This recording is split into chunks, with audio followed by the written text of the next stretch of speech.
What's up guys? Welcome back to Watch Chris. My name is Chris and I review watches here on my channel on a very regular basis. If you are new to the channel, definitely check out my other videos and consider subscribing.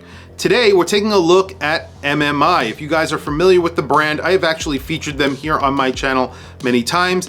They have a very special date window and that's kind of what they are known for. However, today, we're taking a look at three watches, three new releases from them that have sapphire dials, and all three have very different, very distinct special features. I'm going to go through each one of those features in the video, and all three also have some special hidden lume that I will show you again in the lume shot. So let's flip the camera and take a look at a trio of watches inspired by the Aurora Borealis from MMI, the Norlight.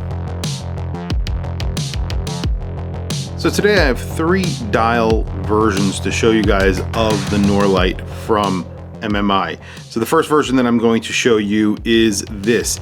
This is made in collaboration with a Japanese paper maker, and they're called Awagami. I believe I am pronouncing that correctly. And they make washi paper. And essentially what they've done here is taken a very thin slice of that paper to make the dial, and they sandwich it between the dial, the metal portion of the dial, which is the base plate, and then a thin sapphire crystal. So essentially this is a sapphire dial. The color that you're getting here is from that Japanese paper. You get lume on this dial, and that is printed on the dial in those indices. However, you get lume somewhere else, and I will show you that in just a few seconds, and of course we will do a lume shot towards the end of the video.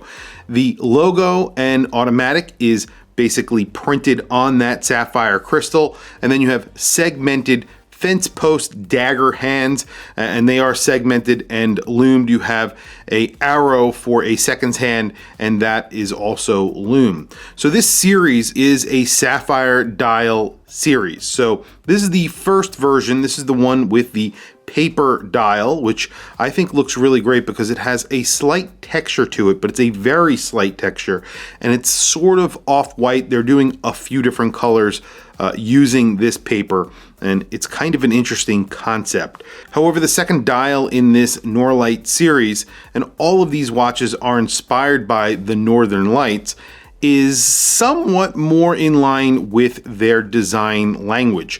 And you can see here you have that central date. That central date is identified by a little marker right there, which is lumed, and it works a lot like a Vacheron that I have. This has always been the way this watch has worked. However, now it has a sapphire dial, so you could see everything underneath. So you could see how this actually works. All it is just a disc with a colored portion that is lumed, and that moves to the date that it currently is. So right now it might say the 7th, tomorrow it would move to the 8th. This is a sapphire dial, so everything is printed onto this dial, and again is lumed, just like the other dial we just looked at. And just like the other dial, it also has screws right here, 4 screws on the 3 o'clock position and 9 o'clock position. That's basically holding the dial together and to the movement. So this is a sapphire dial, so it is transparent and it is smoked. It's a little bit hard to read that date window. However, this version is a little bit more legible than previous versions. I like this version. I like the previous versions as well because I don't always need to see the date. However, it's there when you want to see it. When you don't want to see it, it sort of blends into the dial. And I always say that makes a good date window for me because it's not that important for me to see the date at all times. Again, you get lume somewhere else on this watch, and I will show you that during the lume shot. Very similar to the watch we just looked at with the white dial. However, there is a different pattern on this one. I'll show you that in the lume shot. Last but not least, and what possibly could be my favorite out of the trio, although that paper dial really is nice, I'm not sure which I like better between the two, but this is yet another sapphire dial. However, this one is fully lumed, and it's not fully lumed. There's basically artwork on this dial that is very hard to see during the day. However, there's a little bit of an etching that you can kind of see. You get those 4 screws again, a sapphire dial, the printed on indices, those are loomed, the hands are loomed, again, the exact same hands as the other 2 watches that we just looked at.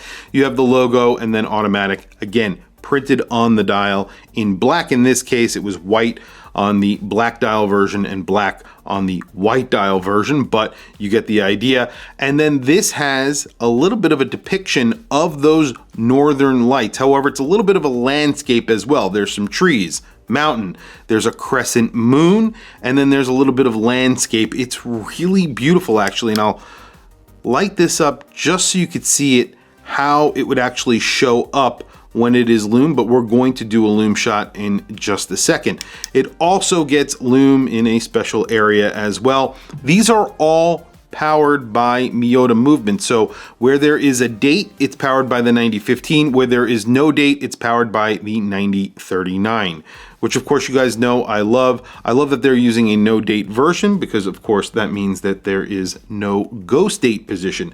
These all get 100 meters of water resistance. You get sapphire crystals on the front and the back so you can see the movements. However, there is loomed artwork over those movements on that sapphire crystal. This one gets a little bit of the aurora borealis on it, so it's really cool. You can still see the movement and you get that loomed case back, which is obviously a little bit gimmicky because you won't be able to see it while you're wearing it, but I like loom no matter where it is.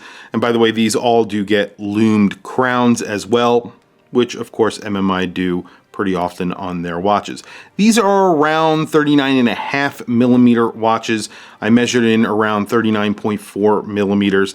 These are around 11.5 millimeters thick, and then the lug to lug is around 46.6 millimeters. The crown a little bit on the smaller side at 5.3 millimeters. However, like I mentioned, they are loomed, so I do like that. Bracelet on these watches are basically a multi-link bracelet, as you can see, and then you have screwed links, nice big screws in there, and then a pretty typical buckle that you get from MMI and a lot of other micro brands. They did put 6 positions of micro adjust, which is great. It is signed, it's very functional, but I would like to see something a little bit more upgraded. However, with that being said, these watches are pretty affordable. I think you're getting a lot of interesting details in these watches, no matter which one you're getting, especially since you're getting sapphire dials, and these are coming in at $305 on their Kickstarter. So these are kind of sport watches that look like dress watches. You get a lot of functionality and you get special details like sapphire dials, that Japanese paper, or the artwork on this one right here, or their special date window on the black dial. So you're getting the option between some sort of special option, and you get to choose which color you want. So there are plenty of other colors that they're coming out with. I do think $305 is a pretty good price for this watch. There it is on my 7.5 inch. This is around a 40 millimeter watch, just under 40 millimeters. It wears really well on my 7.5 inch wrist, as you can see. The bracelet is very comfortable, really good looking watch, and it definitely wears like a 40 millimeter. The lug span is 46.6 millimeter. That's on a bracelet or a strap, and I believe this does come with a strap as part of the package. So that is actually very, very good considering the price. You also get a watch roll, so all that considered, the price is excellent on this watch. Well, there you go. You can see that the lume is very, very bright, especially on the fully loomed dial. And technically, again, not a fully loomed dial. This is basically artwork that is loomed on the dial, but you can see the hands and the indices are very brightly loomed as well. That second hand does have lume on it, which I love to see. Here's the standard version, as I call it. Again, this is the black dial version with that central date. You can see the date right there in orange. It says the 7th. You could actually read it at night, which is great. So that is a big improvement for legibility with that date window, and you can see the crowns are loomed on here. Then there is the paper dial. The paper dial, very similar to the standard version, except of course you're not getting that loomed date. So that's the only difference.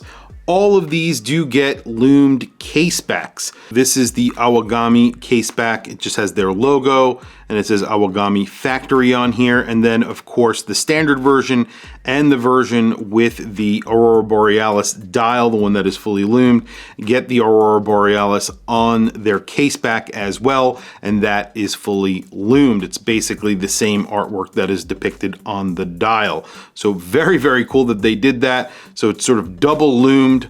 I really like that. However, again, it is gimmicky because you're never really going to use that because I don't, what's the purpose? But it's just the cool factor. That's the reason why you loom the crown as well. I like loom on watches wherever you can put it, so why the hell not? I do want to mention before we wrap things up that they said they will be changing the color of the dial slightly on this fully loomed version, so there's a little bit more contrast between the areas that are loomed and not loomed, so you could see a little bit of that artwork during the day when it's not actually loomed. Either way, I think it would look nice. Tell me what you guys think down in the comments below. What do you think of these watches? What do you think of the fact that they loomed so much on these watches even though they don't really need to, especially the case back? Is that a waste of time, or do you think it's cool? Tell me what you think down in the comments below. What do you think of the dials, the sapphire dials, and the layers that they've used here?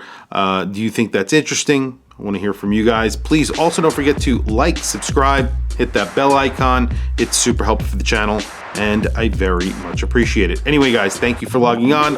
I'll catch you guys in the next video.